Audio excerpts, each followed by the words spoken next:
Mon histoire finit là où elle a commencé. Dans la montagne. Ici, on se prend pour Dieu.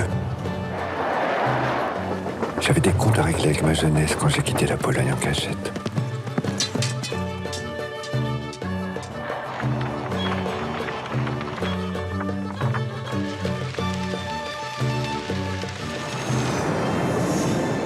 C'était la première fois de ma vie que je ressemblais à ce dont j'avais toujours rêvé d'être. Un chevalier.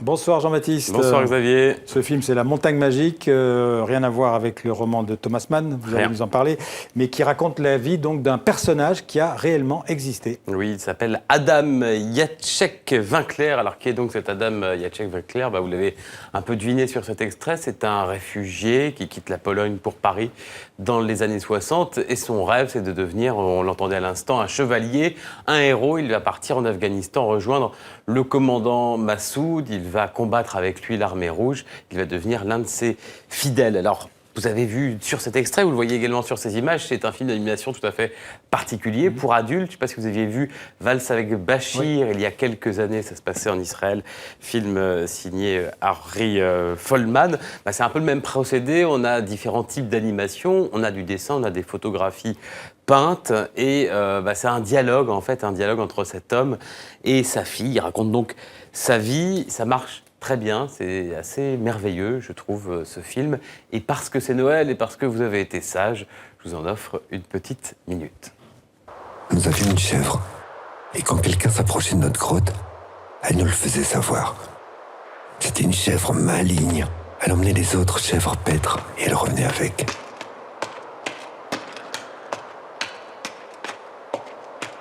J'avais aussi une chatte qui était inséparable avec la chèvre. Quand la chèvre dormait, la chatte la massait. Une nuit, ils nous ont attaqués et on a quitté la grotte pour les montagnes, sans même penser à la chèvre. Après une grimpette de 4 heures, quand on est arrivé au sommet, la chèvre était là-bas. Quand on était mort de fatigue, on s'est endormi.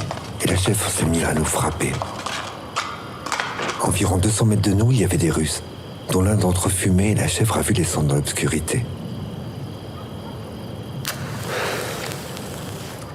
Voilà, puis un autre film coup de cœur, un film britannique avec Peter Mullan. Ce film s'appelle Hector. Et Peter Mullan, qui lui est écossais, mais le réalisateur est britannique. C'est un premier film qui s'appelle Jack Gavin, ce réalisateur. Et c'est un très très beau premier film. Alors on est à Noël, on suit des sans-abri, un groupe de sans-abri, en particulier Hector, qui chaque année part à Londres pour faire les fêtes dans un refuge. Mais cette fois, il va prendre des chemins de traverse et aller voir sa famille qu'il ne voit plus. Il y a quelque chose, vous le voyez peut-être dans l'image, quelque chose de Ken Loach, mais ce n'est pas de la copie, c'est un film qui a sa propre petite musique et c'est très touchant sans être mièvre. D'abord parce que ça parle d'un sujet qui nous entoure, les sans-abri, mais que le cinéma n'aborde quasiment jamais. Et puis tout tient sur les épaules de Peter Mullan, le Joe de My Name is Joe, de Ken Loach précisément, dont on parlait. Il donne à son personnage une douceur, une humanité assez bouleversante. Il propose un extrait d'Hector, premier film qui sort à la toute fin du mois, le 30 décembre en France. Early Christmas presents coming up. And what we got in here? Oh, for lovely Hazel, for looking after my bag. What else have I got? Oh, for you, for being such a lovely dog.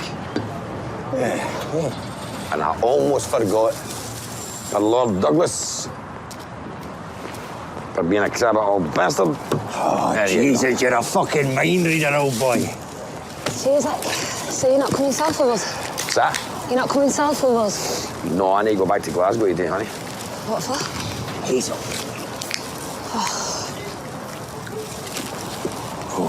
But you'll be coming down to London after? I need to go and get some tests, Tom. What test?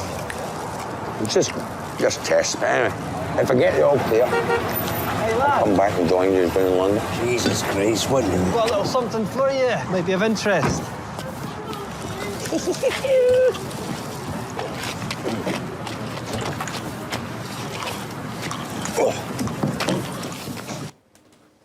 Voilà, et puis en Belgique, Amélie Nothomb rentre pas au musée, mais à l'Académie. À l'Académie, oui.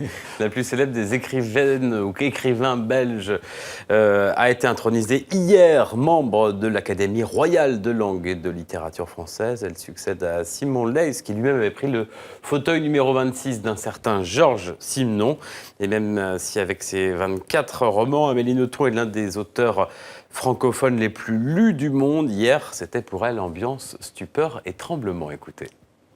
En prévision du grand jour, à savoir aujourd'hui, j'avais un stress considérable. 2 heures avant d'arriver à l'Académie tout à l'heure, j'ai pleuré d'angoisse. Là encore, ce n'est pas une métaphore, je pleurais vraiment. Et pourquoi cette angoisse? Mais parce que c'est un honneur considérable, il faut être à la hauteur d'un tel honneur. Comme tous les cadeaux, c'est à double tranchant. C'est bien sûr un plaisir magnifique, mais il faut être à la hauteur et il faut ne pas décevoir. Et ne pas décevoir, c'est l'angoisse de ma vie. Voilà, chapeau donc à Amélie Nothomb.